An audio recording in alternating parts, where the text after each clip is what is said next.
traction engine, enjoyed living in the vicarage orchard. Edward came to see him every day, but sometimes Trevor didn't have enough work to do. "I do like to keep busy all the time," he sighed one day. "And I do like company, especially children's company." "Cheer up," smiled Edward. "Sir Topham Hatt has work for you at his new harbour. I'm to take you to meet Thomas today." "Ah!" exclaimed Trevor happily. "A harbour! The seaside! Children! That will be lovely!"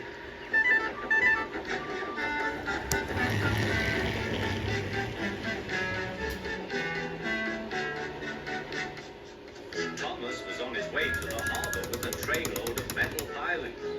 They were needed to make the harbour wall firm and safe. "Hello, Thomas," said Edward. "This is Trevor, a friend of mine. He's a traction engine." Thomas eyed the newcomer doubtfully. "A what engine?" he asked. "A traction engine," explained Trevor. "I run on roads instead of rails. Can you take me to the harbour, please? Sir Topham Hatt has a job for me." "Yes, of course," replied Thomas, but he was still puzzled. Workmen coupled Trevor's car to Thomas's train, and soon they were ready to start their journey.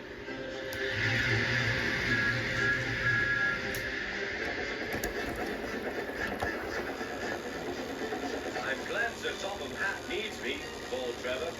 "I don't have enough to do sometimes, you know. Although I can work anywhere, in orchards, on farms, in scrapyards, even at harbours."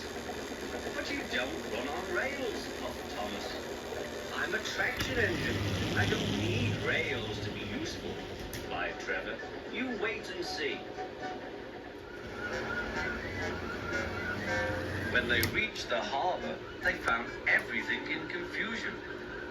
Cars had been derailed, blocking the line, and stone slabs lay everywhere. "We must get these pilings past," said Thomas's driver. "They are essential. Trevor, we need you to drag them round this mess."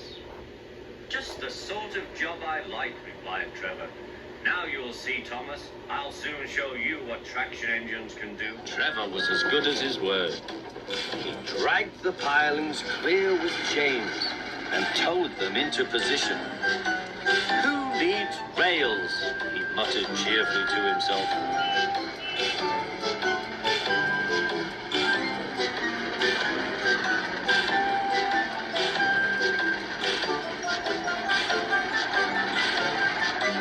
Later, Thomas brought Annie and Clarabel to visit him. Thomas was most impressed. "Now I understand how useful a traction engine can be." The coaches were full of children. Trevor gave them rides along the harbour. He liked this best of all.